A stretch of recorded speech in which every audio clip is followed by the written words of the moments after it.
All right. Well, good evening, everybody, and thank you all for being here with us tonight. We are excited to see you and to kick off this special event, Clean Energy for All, Not Nuclear for a Few. And this is an important time for us to gather our forces here tonight for a number of reasons. First, it's a chance to close out what's been a really tough year, with our community of activists, friends, and supporters, as well as to update you on what NIRS has been doing and what our plans are for 2026. We're preparing to launch new campaigns to build the movement and to counter the dangerous push to expand nuclear power in this country, as well as internationally. And we want to give you a preview of those fights and how you can get involved.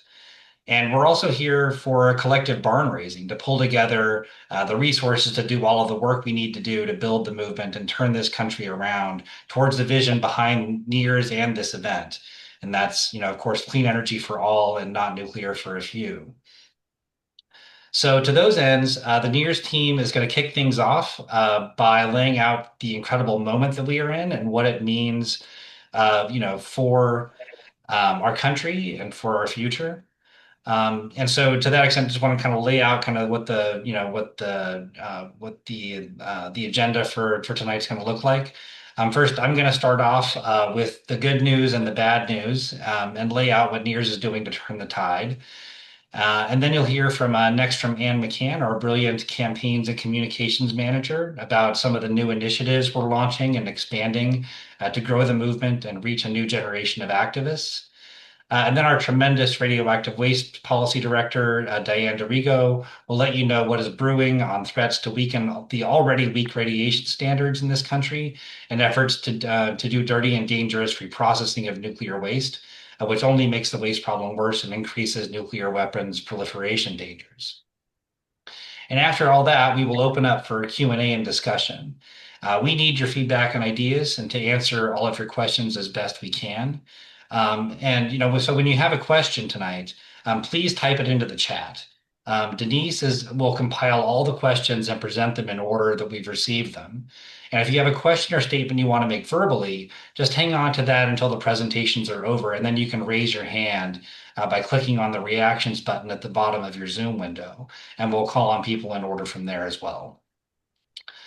Now, along the way, we're going to rally together to raise some funds and check in on the status of our fundraising drive. Our goal is to raise $35,000 in donations before the end of this year, so that we can start 2026 with the resources to run the campaigns and do all the grassroots organizing, public education, coalition building, and mass mobilization, and just flat out campaigning we need to do throughout the country. As you can see now on your screen, and we'll screen share this in just a second, we're trying to raise $10,000 tonight to get this thing kicked off to a great start. We've already got 4,000 of that raised already. The link to our donation page will be in the chat. We're going to put that in several times throughout the evening, so you can make a donation tonight.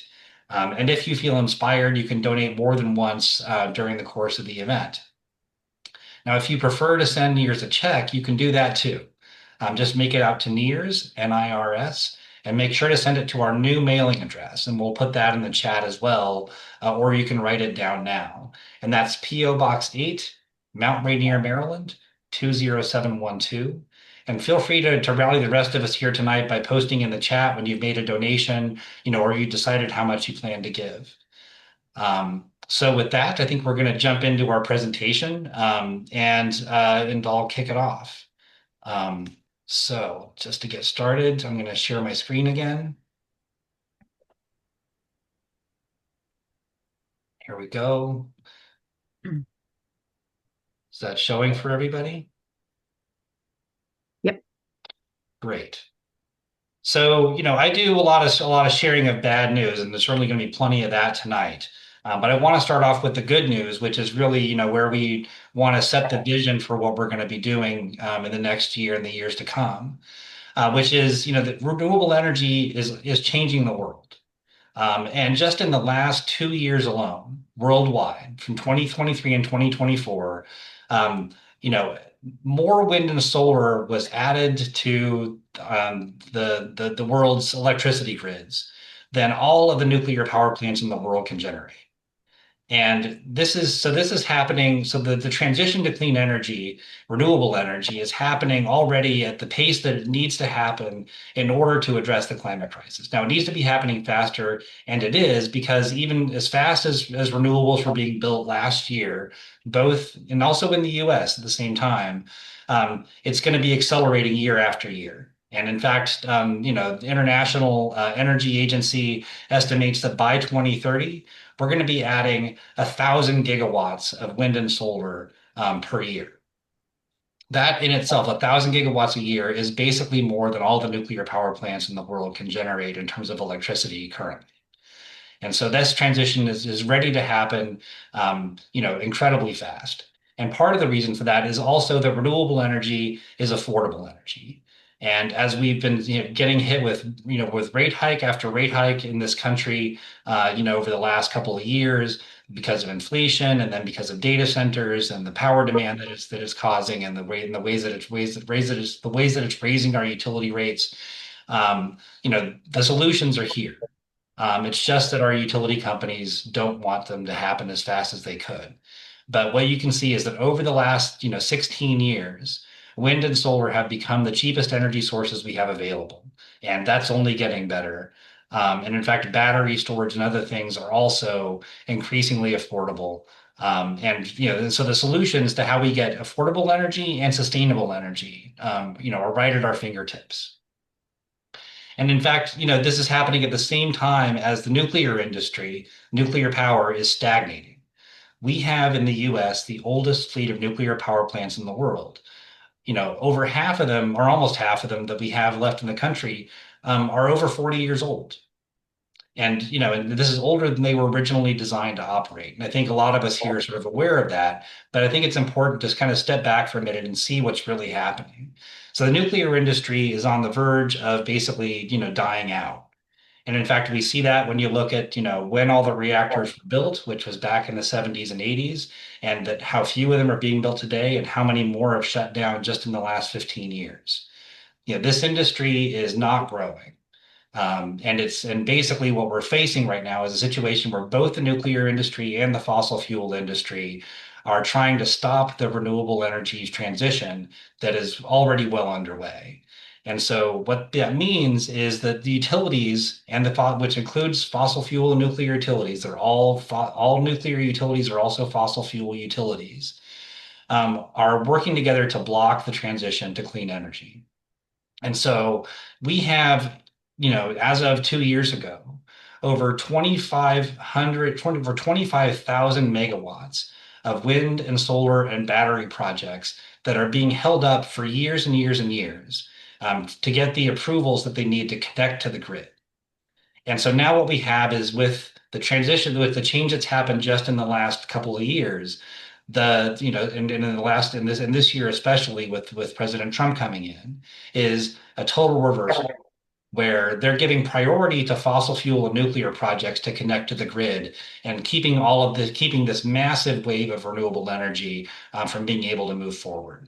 And this is something that's not being talked about very much, because everyone wants to talk about, um, you know, how, about the subsidies, and then the things that, and the things that the Trump administration has done in the last year to try to sort of, remove the incentives for renewable energy.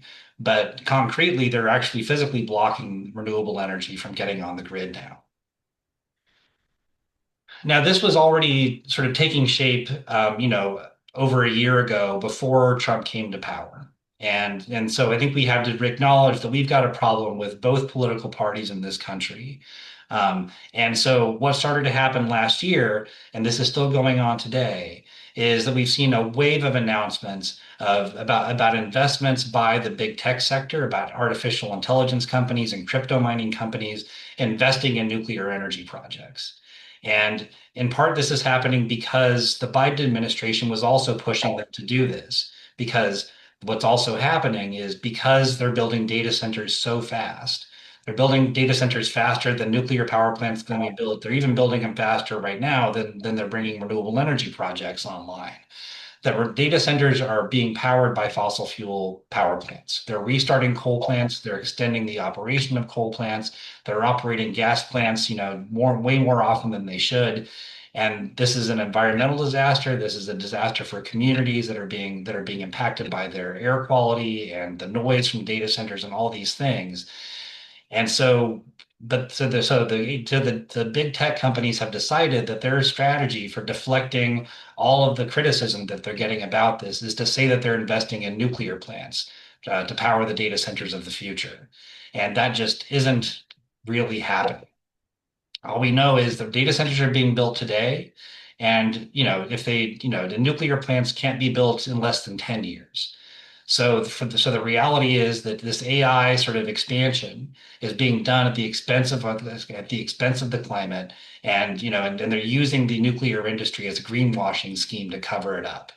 But what that means is that there's a tremendous amount of hype going on around nuclear power because it's being married to the you know to the wealthiest corporations that have ever existed. And so that's giving license to state legislatures, to state governors, to Congress, and to the White House to talk up nuclear power at the expense of this clean energy transition that is what we actually need. They're also talking about extending the life of existing reactors way, way, way past what their original design was. So, we have the average age of reactors in this country is over 40 years. Almost all of them have already had their licenses extended to operate for 60 years. But those reactors are now approaching 60 years, many of them. And so the industry wants to get a second extension to run reactors for out to 80 years. And what we see is that as a result of all these incentives, all these policy changes that the Trump administration and the Biden administration have put through, that there is already about basically half of the nuclear plants in the country already have plans to extend their licenses out to 80 years. And this is without any inspections to see how degraded they are, to see whether they're even safe to run another day, much less another 30 years. This is all sort of happening because the industry can't build reactors fast enough to replace the existing ones, and because they don't have a solution for what they're going to do for their businesses if they don't try to keep these old reactors running. Now we are under a full spectrum assault now. This is the key thing that's happened in 2025 is that we've gone from a bunch of hype to some unprecedented policy actions that are being done by the federal government and then increasingly also by state governments. And the NIRS is seeing groups around the country, having to fight tooth and nail to stop the nuclear industry from moving forward in their states. So one of the baseline things that they did this year was they passed the Trump's big, one big ugly bill act, which phases out subsidies for renewables, electric vehicles, energy efficiency, and other things that are needed. But it retains the subsidies for dirty energy sources, including and especially nuclear power. They've also rearranged the way that these programs are being implemented so that nuclear power projects are going to get a priority for things like loan guarantees and federal low interest financing to move these projects forward. Now we're also seeing states moving legislation to promote nuclear power, and you would expect that this is being done all in red states. It's not true at all. It's happening in blue states as well. In fact, in Massachusetts, where we've phased out nuclear power, the state legislature is considering a bill that would end the state's moratorium on new nukes, so that the state can promote building SMRs in Massachusetts. This is happening in places where you would never expect it. In fact, in this year, there were over 200 bills introduced in 41 states to promote nuclear power. In half those states, there was multiple bills. And 12 states enacted 24 of them. So there's policy change happening at a really fast rate. Governors and state agencies are also working to promote nuclear projects. They're not putting in billions of dollars into subsidizing them that way. But they're doing things to lay the groundwork for reactor projects. And then you have states forming coalitions to work together on developing new reactors as though they think that by working together, they're going to solve the problems the industry itself hasn't been able to solve. Then you've got what President Trump has been doing. And this is where it's getting really, really dangerous. So you have the doging of the Nuclear Regulatory Commission, in which the NRC commissioners have been told that they're basically going to be expected to rubber stamp reactors that the Department of Energy and the Department of Defense have already approved. You've seen President Trump fire a commissioner from the NRC without cause, and then basically, stack the commission with his own appointees that are going to do his bidding. Then you have the series of executive orders that Trump issued in May, and just to kind of just for baselining it, an executive order is just it is an instruction by the president to federal agencies about how they should implement the laws according to the administration's priorities. Trump is going way further than that. He is trying to bend the law to his, and create law to his own purposes. And so these executive orders, are extraordinarily far-reaching. And if they actually implement them, what he's trying to do is set a goal to quadruple the amount of nuclear power in the country by 2050. And I don't think anyone really believes that that's possible. But what they're going to do along the way in order to try to make that happen is incredibly dangerous. And so that includes, um, uh, you know, sorry, also an executive order to basically deploy nuclear reactors for what they're calling national security purposes, to basically declare that both AI data centers and the nuclear plants that would power them are what they're calling critical defense facilities. That means they can override democratic safeguards to advance these projects outside of federal licensing and other protections that would be able to give communities a voice in what's happening. Um, one of the parts of the order directs DOE to utilize, quote, all available legal authorities to develop nuclear reactors and fuel infrastructure. So that means more uranium enrichment, potentially reprocessing, and other things that we're going to get into tonight. Another executive order calls for reforming nuclear reactor testing at DOE. This is giving the DOE license to start building prototype or experimental reactors, again, without any sort of public oversight of what's happening. And then there's one that Dee is going to get into more tonight, about reinvigorating the nuclear industrial base. And this is a huge, far-reaching executive order that includes starting construction on 10 new large reactors by 2030. And again, we expect that a lot of this is going to be happening without any meaningful regulation or oversight.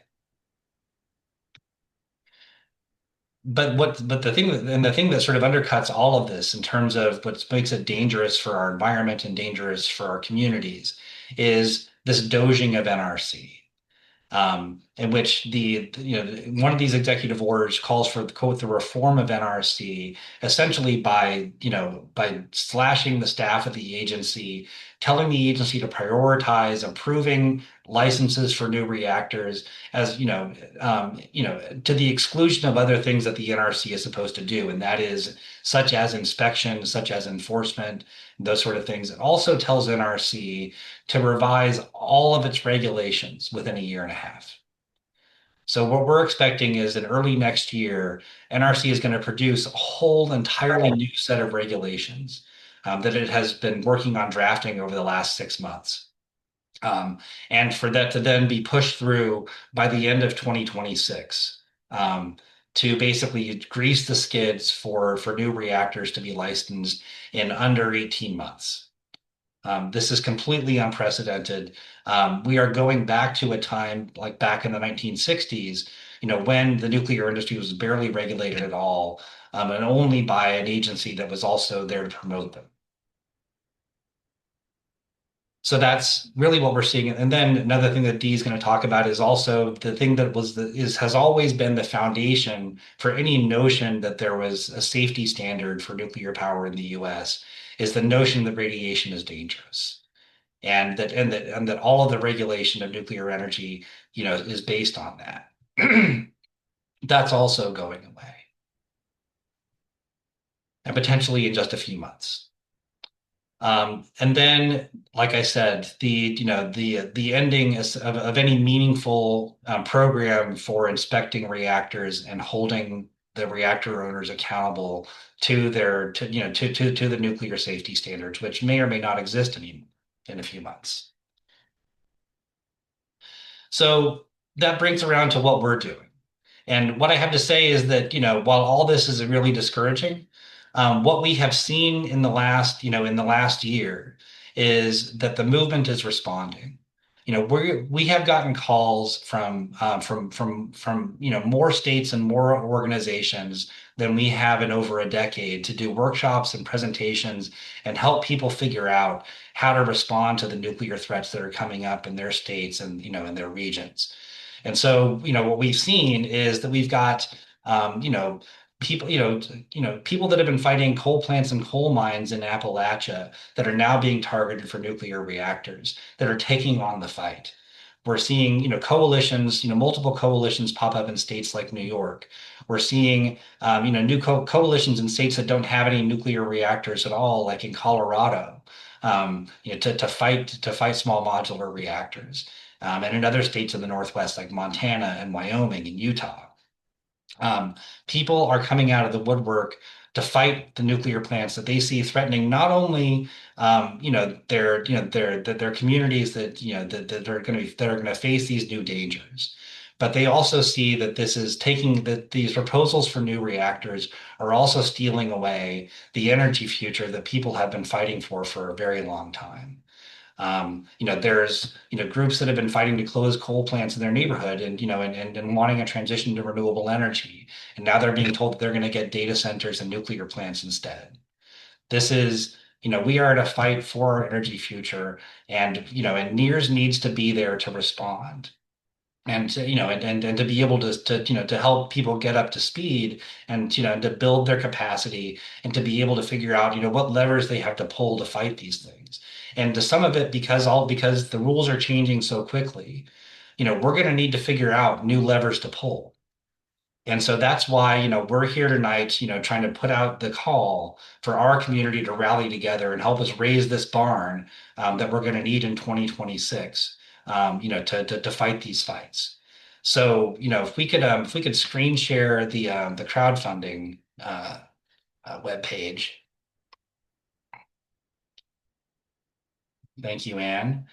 So we're already up to $4,200 towards our goal, and we want to start moving this forward. So please, if you can tonight, please kind of pitch in where you can. Let us know how much you're going to be able to contribute, and help us rally this crowd together to do this because it's not going to happen by any one of us alone. It's going to take all of us working together. And NIRS is here. We were founded in 1978 to be the national resource and networking support group for the grassroots movement. And then this is really where we are again today, is that we've got to build the grassroots movement more rapidly than we ever have before to take this on.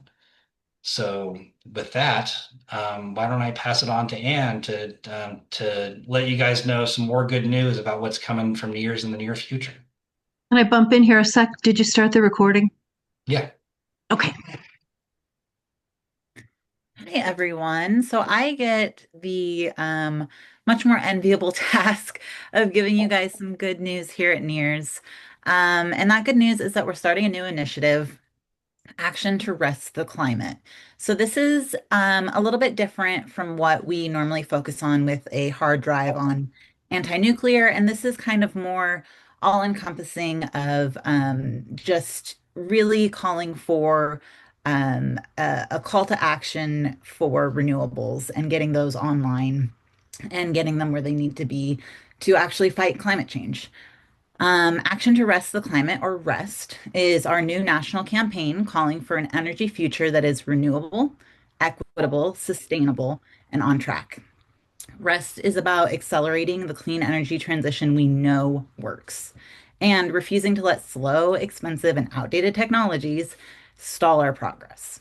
The climate crisis is already here, and communities across the country need real solutions now. REST is going to lay out a path to build the clean energy systems that can protect our health, lower bills, strengthen our grid, and cut climate pollution at the speed this moment demands. So, renewable. We're pushing for a rapid build out of proven clean energy, wind, solar, battery storage that can be deployed now at scale and at the lowest cost. Renewables are already outperforming fossil fuels and nuclear in affordability, reliability, and speed. Which brings us to equitable. A just energy transition means every community, not just utilities and corporations, benefits from clean air, lower bills, and local economic investment. REST centers environmental justice and community-led climate solutions. Which brings us to sustainable. Real sustainability means that the energy is safe, it's resilient, and it's responsible for generations to come. That means moving away from polluting, extractive, or high risk technologies and investing in clean systems that respect both people and the planet. Which brings us to our final part of REST on track. We can't afford delays. REST prioritizes energy solutions that keeps us on track for climate goals. Technologies that can be built in months, maybe a few years, not decades or more. We just don't have that time. Renewable paired with storage are already speeding ahead. We need policies that match that momentum, and that's what REST is going to be fighting for and laying the groundwork for. This matters because the fight for a livable climate won't be won by waiting for slow, costly projects or by doubling down on technologies that can't even scale in time. Action to rest the climate is about building the clean energy future now when we need it, one rooted in justice, resilience, affordability, and community power. Together, we can rest the climate and create the renewable energy system our future depends on. And that is Action to Rest the Climate. And we are so excited to be rolling that out. We've kind of soft launched it a little bit this year, and we'll see more of that next year, of course. With that, I also get to give you guys a fun little crash course on um, digital community organizing and just building digital community power behind your organization, whether you're an organization, an independent activist, whatever it may be. So remember that these can be tailored to whoever and whatever you are. And it's, not a steadfast play by the rules type of book. It's really a tailor to your own methods. But these are kind of some best practices and what has been really working for NIRS over the past almost 5 years that I've been here. So the first thing I want to talk about that's really one of the most important things when you're talking about digital strategies for anti-nuclear and environmental work. And that is framing the narrative, what truly clean energy means online. I suggest defining the terms early and clearly. And that means clean energy does not just equal low carbon. We want to emphasize renewable, regenerative, community owned, non toxic, and just. Position anti-nuclear as pro-community, not anti-science. We know nuclear loves to spin us as anti-science, as, hippies stuck in the 60s that we just don't want to catch up with the science, and that's not the case. We want to focus on things like the long-term radioactive waste, environmental racism in frontline communities, high costs versus renewables, water use, uranium mining harms, disaster risk. These are all things that are not anti-science. These are rooted in fact and put people and communities at risk. So we want to avoid industry framing traps. Don't let nuclear be framed as the only bridge to a clean future. Recenter solar, wind, storage, efficiency, etc. Things that are truly renewable. The biggest takeaway from this is that your framing determines whether audiences see nuclear as a necessary evil or as an actual obstacle to real climate justice. So, with that, we're going to move into audience mapping and message targeting. This is really important because there's a lot of people in this movement. This is a multi-generational movement. And we have to remember that we have college kids at, 18, 19 years old that are just getting into this movement. And we have people that have been here for decades. So I do what I like to call audience archetyping or activist archetyping, where you kind of come up with this fake fake archetype of who your activists are and who you're reaching out to. So this could be a climate concerned but undecided citizen. This could be an environmental justice community. This could be a youth climate organizer.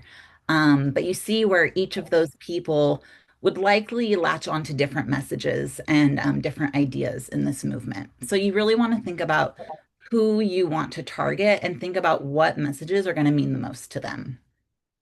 And then once you have kind of your archetypes and your activists figured out, you want to tailor the messages by platform. This is very, very important. Instagram Reels and TikTok, short form video, human impact, short explainers, visuals. It's going to be kind of the 1-2 punch. It keeps people on your message for a little bit longer than just a graphic does. If you're on Twitter or Blue Sky, this is something where you're going to want to address policy critique, news response, rapid rebuttal. These are not platforms that I suggest engaging with unless you have a dedicated social media person to get that rapid rebuttal that's going to stay on top of it because things spiral very quickly on both of those platforms. But if you do have somebody to dedicate themselves to that, there can be lots of really meaningful conversations had there. Next, email. This is great for long form analysis, calls to action, donor education, everything that hopefully everybody here is signed into our email list that all of y'all get, our blogs, our fact sheets, everything that we put out. That's great for email. And what all of those things should be taking you into is your website. If you have one, if you're an activist, understandable that you don't. But if you're an organization, you need to have a website because your website is going to be your source library, your FAQs, your myth busting lab. It's really going to be a source of information that's going to be accessible at all times without having to go back and scroll and find a post. So make sure your website is up to date with all of the information you want people to be able to access immediately. Um, Lastly, with this, meet people where they're at politically. We understand that this is a very diverse movement. Some audiences respond purely to cost, that nuclear is expensive. Others are going to respond to the health and safety of communities, to the sovereignty of indigenous nations and their land, to environmental racism. We have different things that are going to draw in different activists, and it's really important that you meet people where they're at. Next, I want to talk about something we've all seen with nuclear. They're very highly paid for nuclear greenwashing, painting themselves as this, low carbon, no carbon savior to the climate crisis. So common industry narratives that we have to counter. Nuclear is clean. New reactors are safe. We don't have time for renewables alone. Of course, we have a million rebuttals for all of those things, but some good strategies for those rebuttals, really simple because nuclear is really easy to debunk.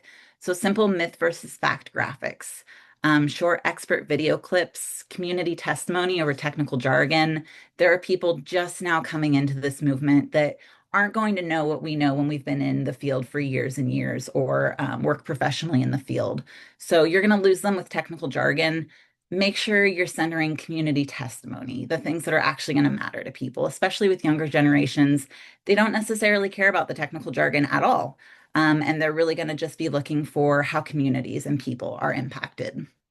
Um, Interactive explainers and timelines, again, kind of with the myth versus fact graphics, it's really easy to debunk nuclear.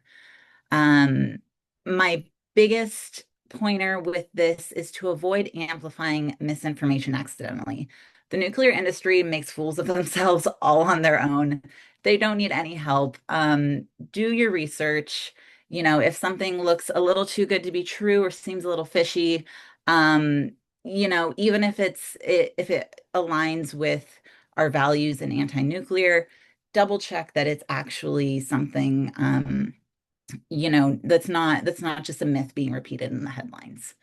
Otherwise, that is the one point in which nuclear loves to take people down. And my biggest thing when I kind of come at our strategies is centering frontline and impacted communities. Shift from abstract energy debates to lived experiences. Uranium mining on indigenous land, nuclear waste transport through low-income communities, water contamination risks, right? These are people and communities that are impacted and affected, and that's what's going to get people. It's not necessarily the law that's sitting in Congress. It's going to be the communities sitting in their homes on top of nuclear waste sites, or drinking, having their water systems contaminated, people and communities. And you really want to center and focus those. Um, Go with community-led storytelling tactics. These are always going to get the most engagement. First-person video testimonies are amazing. They're a gold mine. Audio clips for social reels, quote graphics with real faces and names with consent. Always make sure you have people's consent before posting them online. And ethical communication matters. No trauma exploitation, fair compensation for storytellers whenever possible, and co-creation over extractive storytelling. Coming back to kind of the digital rapid response that we can see in Twitter and Blue Sky and platforms like that. Nuclear energy is often reintroduced after crises, and we can't really predict crises, right? So we're talking heat waves, grid failures, extreme weather, energy price spikes, things that aren't predictable, but that the nuclear industry is going to capitalize on to push their narrative of needing a nuclear renaissance. So, and I say this especially if you don't have a dedicated social media team, but even if you do, have a rapid response digital toolkit. These are pre-written social templates, expert quote bank, short link to your nuclear myth fact page, anything that you can very quickly get out and that's going to debunk the myth of nuclear as quickly as they're pushing out their greenwashing and their, savior complex to the climate issues that we're facing. And jumping back a little bit to email and list building, because I'd be remiss to not talk a little bit more about that, is that some people are on Instagram, some people are on Facebook. Everybody has an email. So, email, even in 2025, is still your strongest organizing tool. This is how you're going to put on policy pressure, fundraising, events, blog promotion, how you're going to get people to take action, how you're going to get people to your website, how you're going to get people to your event. Um, you want to look at what converts. So state a clear problem. This bill is going to the Senate at X time. We need, and then state your clear solution. We need you to sign this sign on page, this action to your senator, to your representative, to whomever. Give them a clear problem and a clear solution. I also want to talk a little bit about localized impact because at NIRS, we are national. So we hit anything, anywhere that's going on, we're trying to keep tabs on and keep people informed of. However, there are oftentimes localized problems, things going on in California, things going on in Maryland, in New York, and New Mexico. And you want to really be able to segment your email audiences to send actions specifically to those areas. And you're also going to get really good turnout with your conversion rates with those of people taking those actions because they're, of course, going to care the most about what affects their communities. Um, the last thing I want to say about that is one specific action per email. Don't give them three different things, three different options to do. Ask them to do one thing. Keep the bar low, keep them not flustered, keep them without going through three tabs. Let them know the one action you want them to take and let them take it.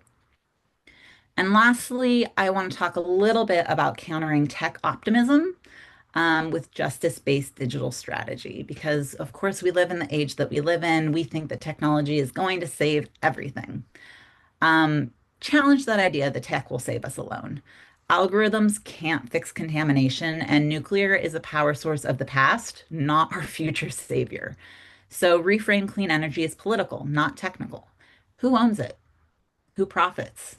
who bears the risk? I think we all know the answers to those, and that's what we need to be sharing with our communities and with our organizers and with our activists. So, the last thing I want to leave you guys with is that digital organizing must build power, not just awareness.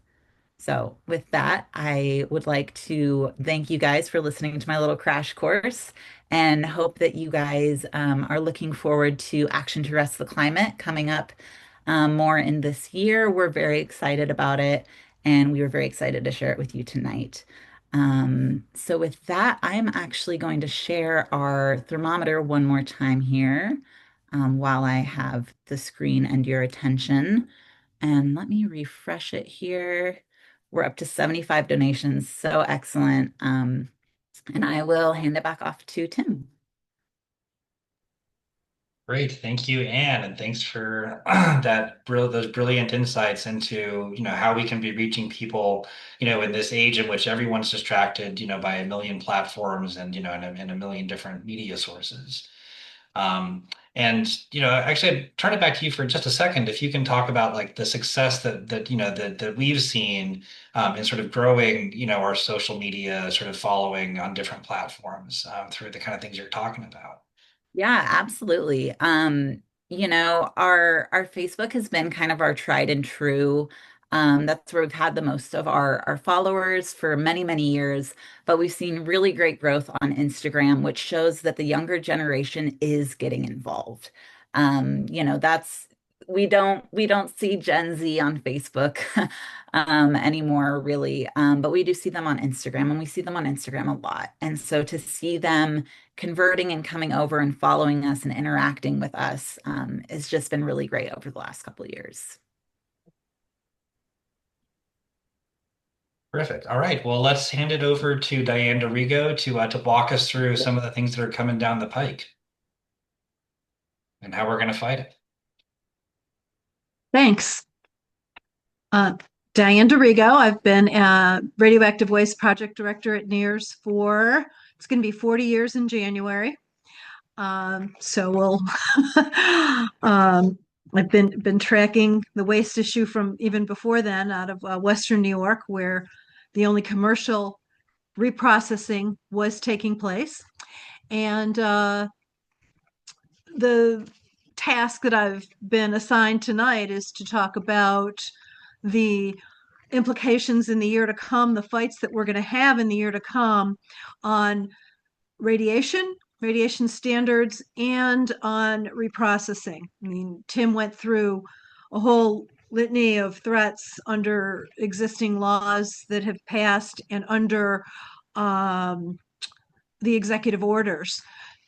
So the Advance Act that passed in 2024, with only 2 senators voting against it and only about 10 or 12 representatives voting against it, a few not voting, but the vast majority of both the Democrats and the Republicans voted for this nuclear bill, which is horrendous. It revitalizes the whole nuclear industry. It directs export of nuclear technologies to other countries and nuclear materials. And so that was a legislative bill that passed and that former President Biden signed. So enter President Trump, and we've got the executive orders that Tim outlined. Executive Order 14300, Section 5B, specifically calls for the Nuclear Regulatory Commission to consider doing away with the basis for radiation protection that has been used not just across the US, but around the world. The basic assumption, the basic consensus among scientists has been that every amount of ionizing radiation increases a person's risk of getting cancer, potentially dying of cancer. And that is reflected mathematically by what's called the linear no threshold model. For every amount of radiation a person gets, there's a certain risk of them getting cancer. and it's a direct, more radiation, more cancer. At the what's considered the low dose range by some pro-nuclear folks, it's really not necessarily low. There's already in this linear no threshold model of a number of cancers, x number of radiation, y number of cancers. At the lower range, they already divide the number of cancers that they project we will get from lower amounts of radiation in two. So if it would have been 3 cancers per this amount, they would lower it to 1.5. So that's already skewed. And there have been debates in this low dose range of whether, it's really less cancer per dose or more cancer per unit dose at low doses. And there's been a good amount of evidence. And Dr. John Goffman, who is one of the fathers of radiation science, worked for the Atomic Energy Commission, co-discovered several radionuclides, and his work and his compilation of existing work indicate that at low, slow doses, there's more cancer per unit dose. And especially when you're getting slow, continuous doses as opposed to one hit. So what the executive order directs the Nuclear Regulatory Commission to do is to consider doing away with the model, the linear no threshold model, and to choose a threshold below which you don't have to regulate, that workers don't and the public don't need to have their doses calculated. They want to do away with the principle of trying to give allow doses as low as reasonably achievable. So ALARA, as low as reasonably achievable, has been the way to proceed with low dose. I'm sorry. It's the way to proceed with radiation protection. And this happens not just in radioactive industries and in weapons and all of that, but even in the day-to-day doses that people get at their doctor's office. The directives have been try to keep the doses to patients and workers as low as reasonably achievable. So this Executive Order 14300, Section 5B, tells NRC to consider doing away with the linear no threshold model, doing away with as low as reasonably achievable, and to set a deterministic level, which there's been a bit of confusion about what they really mean with that. But some of us are concerned that the industry has wanted, since its inception, to have a clearance level below which radioactive waste does not have to be regulated, radioactive materials, radioactive exposures. And so if that level is estimated, any dose level is really a blank check to stop regulating. And we have had, at least since I've been here in the 40 years, 15 times that we have fought and stopped in the US the efforts to pick a clearance level. We need to keep regulating the waste that are generated and the materials that are generated by this industry. Now, when you look at where did the Trump administration come up with this executive order, you can look at some studies and some recommendations from the industry and from the government, which recommend that the US increase the allowable dose for workers from 5 REMs a year up to 10 REMs a year. The rest of the world only allows 2 REMs per year for workers. But the US never got more protective. When the rest of the world in the early 90s went to 2 REMs, the US stayed at 5. Now we're talking about doubling that and allowing workers to get 10 REMs a year. The public allowable doses are a little bit confusing because the Environmental Protection Agency has a limit of 25 millirems per year from an operating nuclear facility. And that is the old definition of millirems, the new definition of millirems since the 1992 in the US is called millirems effective dose equivalent. 25 of the old millirems would equal 10 millirems now. So basically, the EPA is saying that the public should only be getting 10 millirems effective dose equivalent per year from an operating nuclear facility. That's in addition to background radiation and medical radiation. The Nuclear Regulatory Commission allows 100 millirems a year to the public. So the industry is now wanting to, and Idaho Department of Energy are recommending that the public not have 100 millirems effective dose equivalent, but 500. So they want to increase the public allowable doses from what they are now. The limits are set at about 100 above background and above medical exposures. They want to go that from 100 to 500, and they claim that the public is not getting that amount, but that would be the legal amount. So what we're looking at here is a pretty big increase in a reduction in protection and an increase in allowable radioactivity into air and water and the environment and our food chain and into our lives.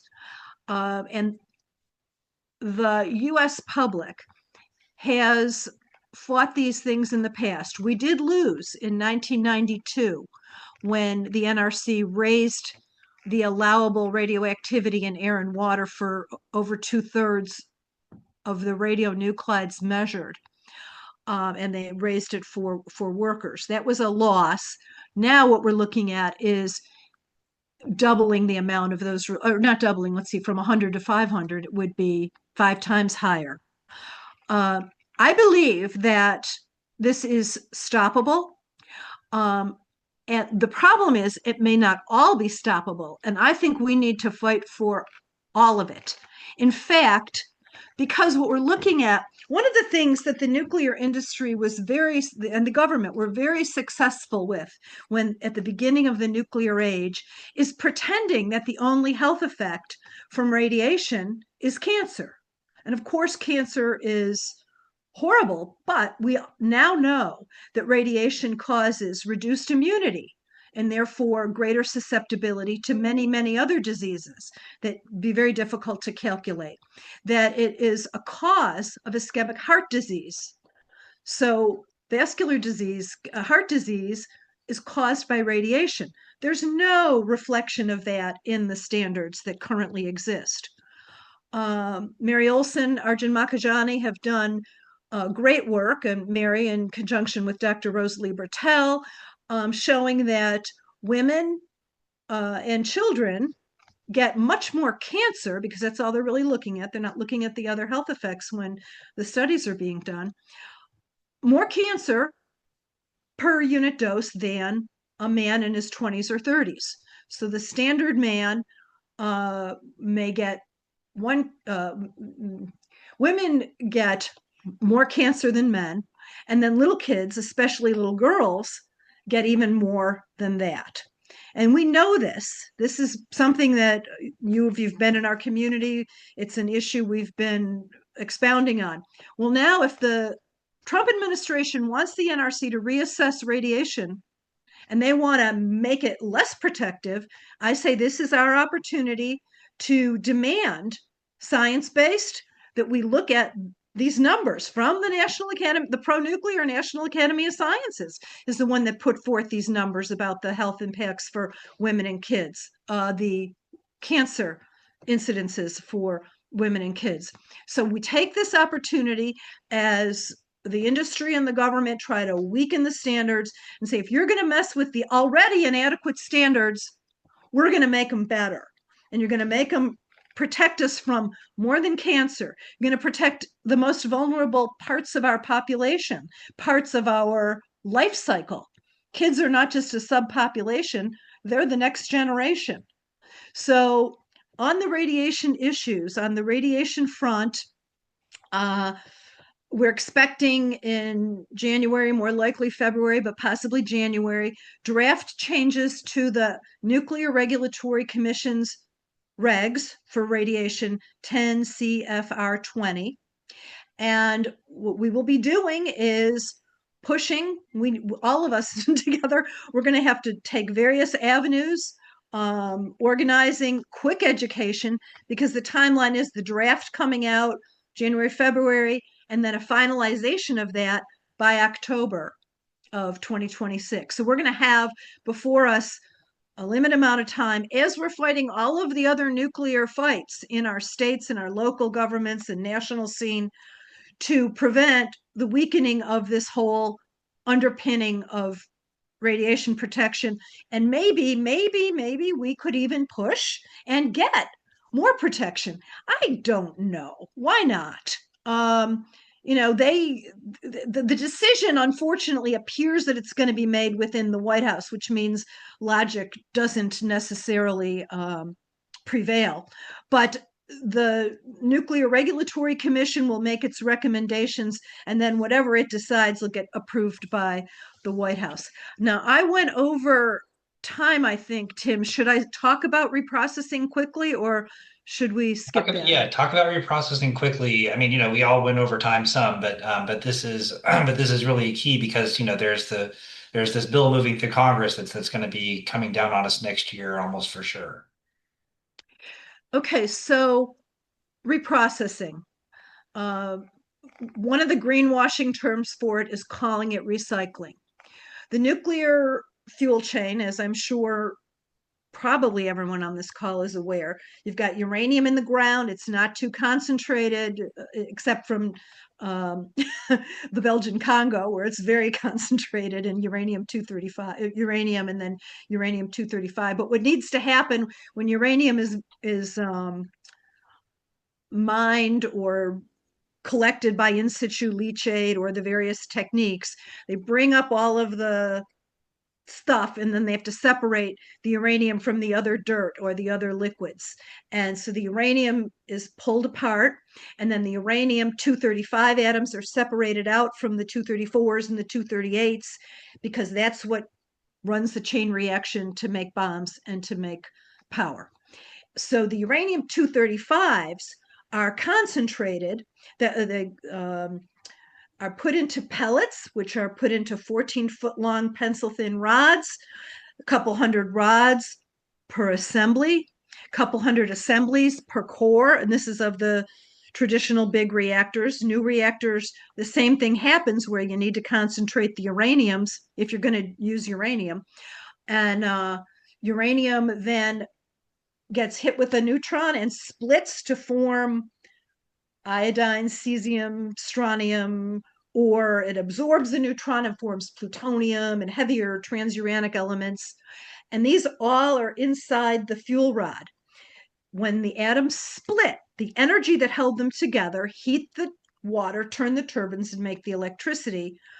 And the fission products, the cesiums, the strontiums, the iodines, there's hundreds of these, they clog up the rods. So the rods are only good for a few years in the core of the reactor, and then they are taken out and cooled in water-filled pools and eventually put into dry storage, and they stay dangerous for literally millions of years. Literally millions of years. Need to be isolated from the environment. No matter whether it's a big or a little, an SMR or an advanced, you still have these radioisotopes that stay dangerous, some for hundreds of years, some for thousands, and some for millions. So what reprocessing is, it is not recycling. You're not just taking this and separating it out. What you're doing with reprocessing is dissolving the whole fuel rod, you chop it up, dissolve it in chemicals, and extract out the uraniums and the plutoniums that have formed, and that would be used to make new fuel for nuclear power. That has never happened in the US. The one commercial reprocessing that we had was at West Valley, and it did not that material that was reprocessed never was used for making more fuel. And so what they're saying now, and I believe that the reason that the industry is so hard push to go for reprocessing, I'm not even sure they would really want to do it. Um, but I think they want to claim that nuclear is a cycle and that it's renewable, when in fact it is not. So what the reprocessing or the so-called recycling is extracting out the uraniums, but then you have hundreds of other isotopes that are in various forms and configurations. So you've got many more waste streams that do not have anywhere to go.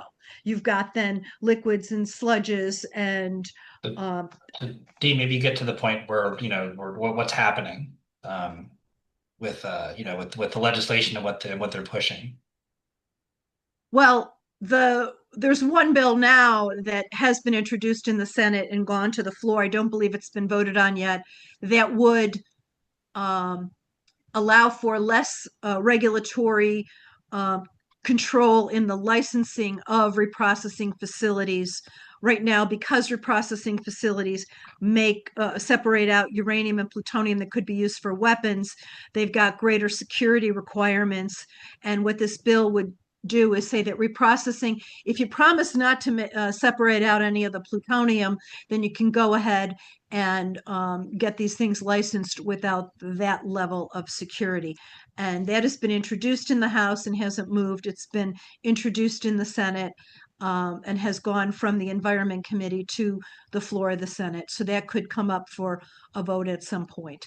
But the point is that reprocessing makes a much bigger mess. I'll just say West Valley is projected to cost um, about $5 billion to clean up the reprocessing portion of the site, and it only operated for 6 years.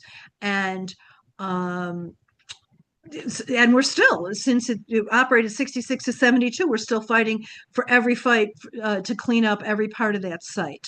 So that's essentially part of what we'll be doing in the year to come is preventing the weakening of the already inadequate radiation standards, fighting for strengthening them, and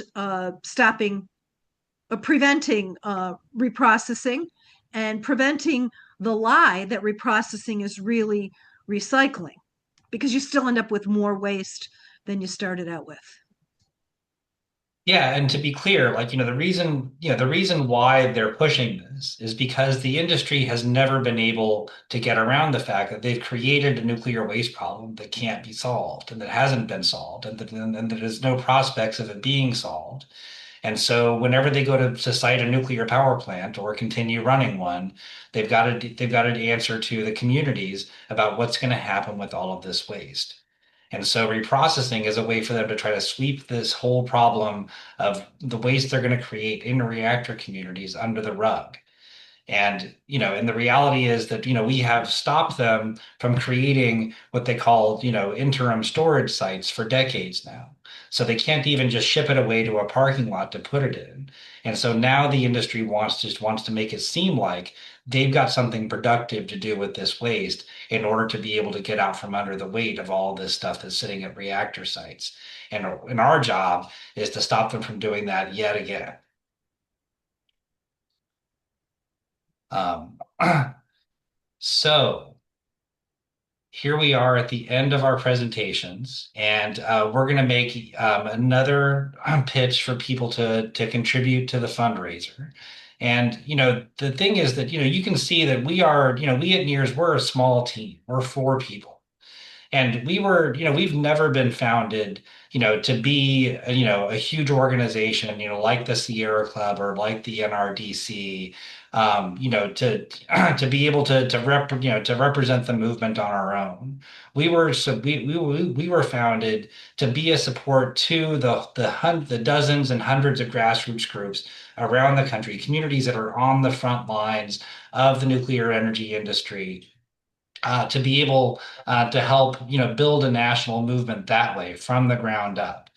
And so but the reality is that for all of these groups around the country that are seeing new threats happening in their communities, that have maybe never had to fight a nuclear power plant before, we're really the only place that groups have to go to figure out how to protect their communities. And so, we need to be able to, to make sure that we're there to support, these frontline communities and grassroots groups around the country. And I can see that, you know, people from a lot of the groups that we work with already are here tonight. And, we're trying to basically pay it forward to be able, to raise resources for the fight for next year so that we can be there for all of these organizations that are already coming to us and asking for help this year. And we're expecting more and more to be coming next year as well. So then that's really the way that we're going to be able to build a better and more powerful and, and larger grassroots movement is by being able to to respond to the calls from groups that need support and need assistance, to be able to organize, to be able to campaign, and to be able to to file lawsuits and to engage in whatever they've got to do to protect their communities. And that's really the role that NIRS plays, is to do that. So if you can, so if you can make another contribution tonight, if you can send us a check in the mail tomorrow, please do. We're already making some good progress here tonight. It feels really great. And why don't we go into to questions and answers, so that we can respond to the questions that you guys have and whatnot. And we've got a little bit of a trouble with the chat in that Denise got booted out temporarily. Um, So if anyone wants to ask their question orally, go ahead and raise your hand and we'll call on you.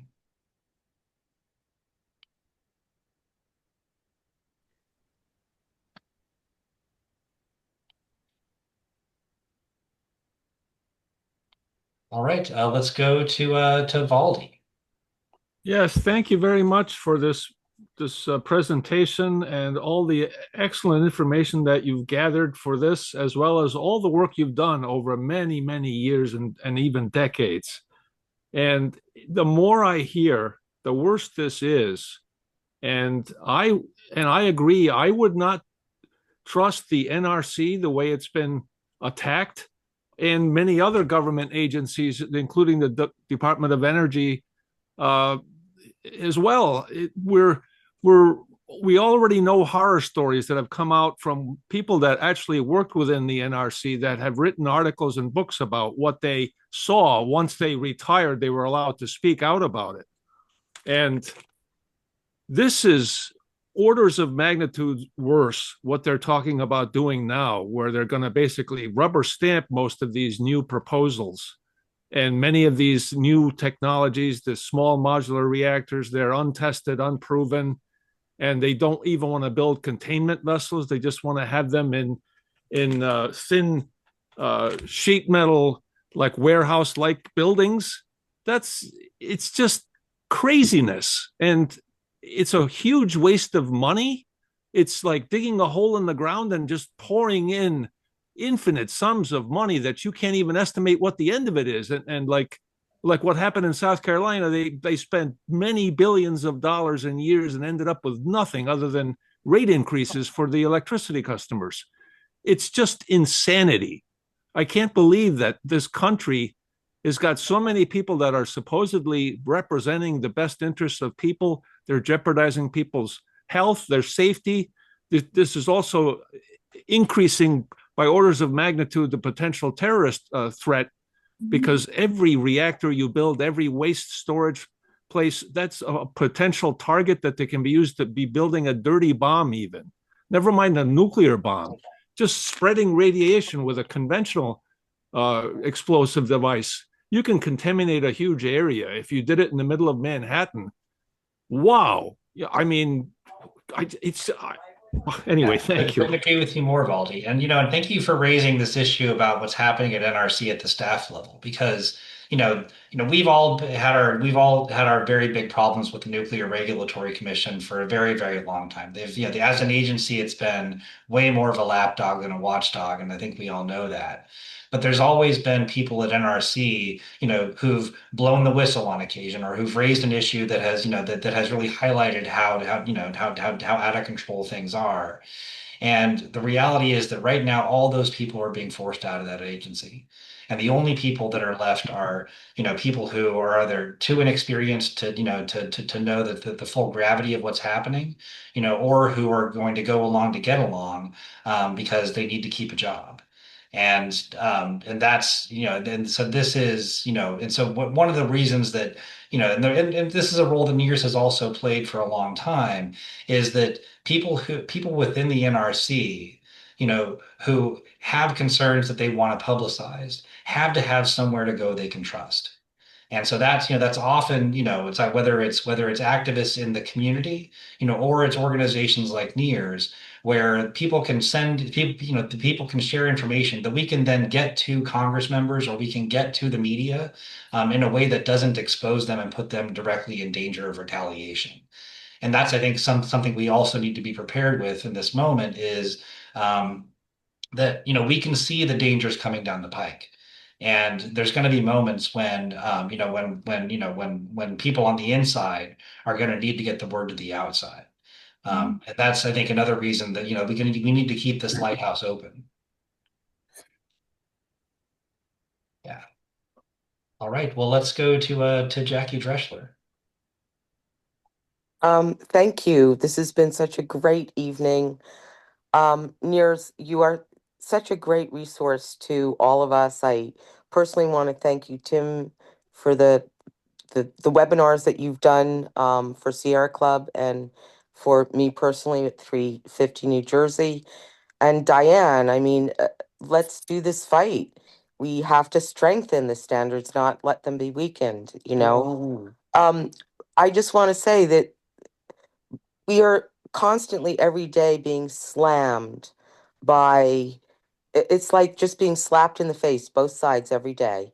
And so we do all have to try to work on all of these issues. It's even though it's daunting and exhausting.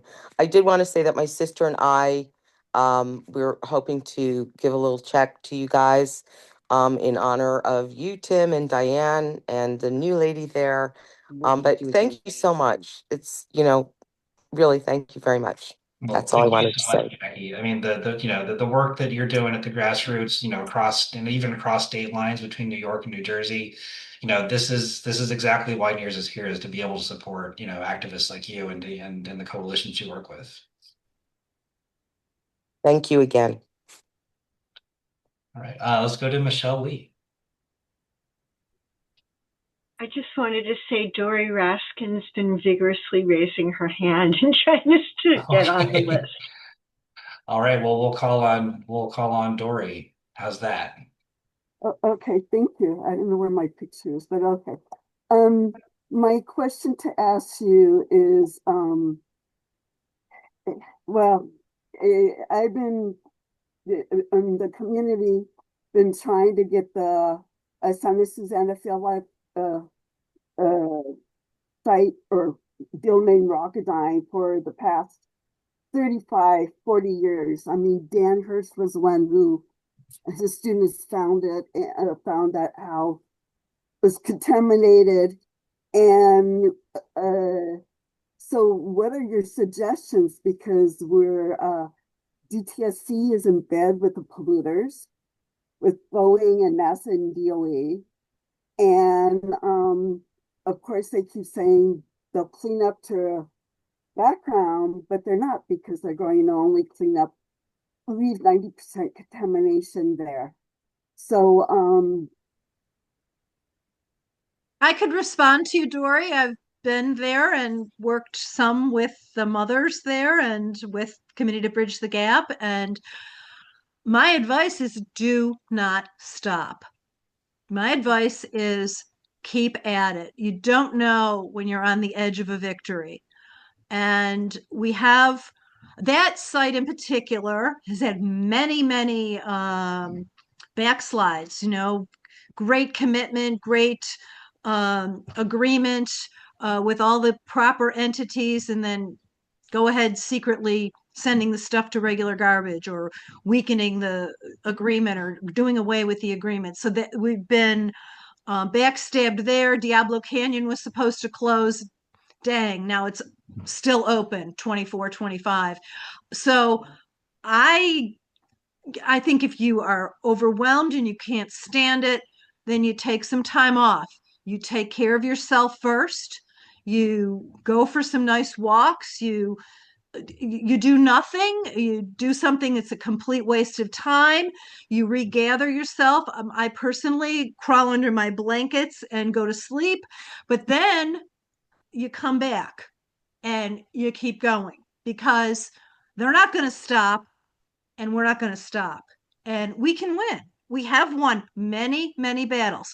We're not going to win them all, but I had an organizing director once who said, I'm going to die fighting. I don't know if that was an inspiration to me then, but I think that we've had a lot of victories when we felt like we were on the verge of, well, the dark is darkest when it meets the light, that thing. Yeah, absolutely. I mean, that's, it's always been sticking through the dark times, until you win when you don't expect it. And that was the way that we shut the Vermont Yankee reactor as well. It seemed like Entergy had won it every step of the way. And then, but by the time it came around to you know getting their contracts renewed to with the utilities in Vermont, nobody would buy a kilowatt hour of electricity from that company anymore, and they shut that sucker down. Cool. But I think I also to think your point, Deed, like we've also got to take care of ourselves in this, and we've got to, we got to do this in a way that keeps us in the fight. Then that's part of the idea behind calling our new campaign Rest is that we're in this for the long haul, and we've got to and we've got to we've got to stay in the fight long enough to win it. Let's go to Bill Linnell, yeah. Maine nuclear fighter champion. Hey Stop there. low-level dumps and high-level dumps. What are you up to next, Bill? Well, I'm it's so good to see you. It's been a while. I got a couple questions. I can't write any checks tonight, but I've done it before and I'll do it again. And I Thank haven't, you. yeah, I don't think you can see my picture. I haven't figured out how to do it tonight. Trying to share your screen. Yeah, I don't know how to share my screen. Should be just at the bottom of your Zoom window there with the share button. Well, there's a little video that you Oh, click share on. screen, share screen. Yeah. Yep. All right, I clicked on that. No, I think he wants to go to video. Oh, okay. Oh, gotcha. You want to go on camera. Yeah. Oh, okay. Yes. And then hit the on the bottom left, hit the video button. Start video. Yep.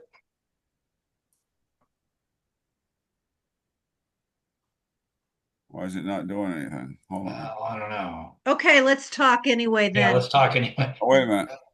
There we go. Oh, there we go. Is it coming up? Well, it's all dark, but your name's gone. All right. Well, anyway, so I got a couple. I apologize. I got on a little bit late, and I got a couple of questions. And I've been chatting with several Republican candidates for governor, and they just think nuclear is just wonderful, and I'm going to disabuse them of some of those notions. I wonder, do you still do the Mythbusters? Didn't you produce like a No, that was Safe Energy Communication Council. Oh, well, But we have that's fact sheets. okay. All right. Thank you. Fact sheets, because I need to get those would be useful because I think I might end up going and talking to schools again and stuff. Great. And now I'm a full-time substitute teacher during the school year, and I did a little of this today with fifth graders, and they were all ears. They loved it. And I also noted that in the South Portland school system, I was told that all the chemistry teachers, they're all in on nuclear power. Mhm. And again, I don't know if you covered any of this before I joined, but what I'm hearing, one comment from one of the candidates was, "Oh, but what about those new thorium reactors?" and then also they're all, they all think the smaller module reactors are the greatest thing since sliced bread. And just as a quick, I'd like you to talk about that in a second, but my take on the small modular was they must have done some like focus groups, and they figured out that if they talk about small modular reactors, that they weren't as scary as the big cooling towers that are in our, branded into our brains by various accidents. So anyway, I'd like to hear a little bit about thorium and small modular reactors, and if there's a fact sheet on that, I want to get that too. There is a great video that Gordon Edwards with the Canadian Center for Nuclear Responsibility just did. I would think it would be ccnr.ca. But anyway, I'm just going to put his name in the chat and his organization. And it's like a 45-minute video. He talks for about 15 or 20 minutes on the problem with thorium reactors, and then there's Q&A with that. And one thing is that thorium reactors require reprocessing, and they require uranium-233, which is a proliferation danger in order to make the thorium. So yeah, but I the think to your question, also, Bill, like, we've got presentations and talking points on all these things as well. And you're absolutely, the biggest thing, with what these candidates are telling you is that SMRs don't actually exist. And, and thorium reactors exist even less than they do. And so these aren't technologies that are going to come off the shelf. And they're already more expensive than the large reactors are supposed to be an alternative to. So this isn't happening anytime soon, and it's going to be even worse than the old reactors like Maine Yankee. Okay. Now, I don't know if I think they're muddying the water a little bit, because they're basically, then they jump to the Navy. Basically they've sort of, it seems to me they're suggesting that these new small reactors are basically just like the reactors on Navy submarines, and so they're fine and they're proven and tested and have all kinds of experience. But you're telling me they're still they don't even exist yet. If that were true, they'd just be selling those to the utility companies. But in fact, they're not selling naval reactors to anybody. These are all new reactor designs that have never been tried and tested, being designed mostly by companies that have never built a reactor before or designed a reactor before. This is all snake oil sales, basically. Okay. Good to know. Thank you. Sure thing. And I just wanted to add that I did throw in a link. It's a few chats up now, but I did throw in a link to NIRS's fact sheets, so you don't have to hunt our website to find them. Oh, great. All right. You said it's on. Where would I find it? In the chat. www.nirs.org. Oh, okay. And put it in the chat, I believe. Is that correct? Yeah, and I'll put it again. So it. Diane, say that again, please. The NIRS website, Nuclear Information Resource Service, www.nirs, as in Sam.org. Yeah. Okay. Yeah. No, I could have found that. Yeah. Thank you. Well, someone just asked for it again. All right. And thank you. And also, Bernane corrected my reference to Dr. Gordon Edwards' website, ccnr.org. Okay. Thank you. Noted. Great. Well, thanks for being here tonight, Bill. Let's go to Joe DeMar. All right. Hello. Great presentation, everybody. I have an idea that I'm hoping to talk with you a little bit about in the future here, Tim, and maybe some other people would appreciate about hearing about it. But Trump has announced that he wants to put nuclear power plants in 10 different communities over the next couple of years. And I think that when he chooses those communities, that is sort of a golden opportunity for outreach. One thing that happened here a few years back, this is an unfortunate thing, But when it was announced it was going to be a wind farm up in a county in Michigan, which is just north of me, I'm here near Toledo in Ohio. All of a sudden, there appeared these full-page ads everywhere. Come find out about wind power. And people showed up at this gymnasium and they were put into an 8-hour presentation. They were provided with lunch, and it was just 100% disinformation. Wind turbines explode. They, you know, cause people to have headaches, and they're just a nightmare. And the people came out of that thing totally opposed to wind, to the point where they insisted on outlawing wind in their counties. Well, I think we need to adopt that strategy. I think when Trump announces his 10 cities, we should go to those 10 cities and do something equivalent in terms of, they're announcing nuclear power. Come find out what nuclear power is. The difference, of course, is we'd be using actual facts as opposed to, disinformation. But that's something I've decided to try to work on in the next few months. And I already talked with Heidi Huttner, the woman who made the movie Radioactive, The Women of 3 Mile Island. And I was thinking her movie could be part of a big, long presentation that would show people just what they're in store for if a nuke does go into their community. Yeah, that's a great idea, Joe. Yeah, and you're absolutely right. I mean, and that's in fact what's already happening, right? Is that, you know, I mean, separate from what Trump's going to announce, there's state governors and, and local development boards that are putting themselves forward, for new reactors, and communities, are already climbing out of, coming out of the woodwork to, to need that education. So, but I think you're absolutely right that announcement's going to also be an opportunity. Good idea. Thermometer? Yeah, let's take a look at the thermometer. Where are we now? Yeah, we are doing great. We just hit over the 5,000 fresh threshold That's at terrific. 400. Yeah. Amazing. All Yeah, right. thank you guys. Thank you, everyone. Yeah, thank you, everyone. And that's a great note to wrap up on. We're at the end of we're at the bottom of the hour. This has been really terrific. So grateful for everybody who showed up tonight and for sticking it out with us, for making all the contributions you have, and for all the work that you do.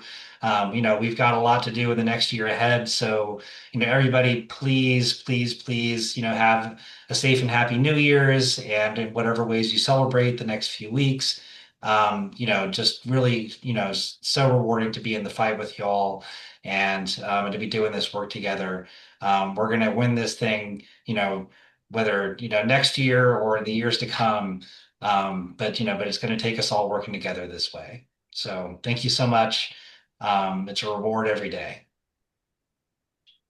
And have a good night. Thanks all. Thanks, Thank everybody. you. We love Thank you. you. Thank you. Thank you.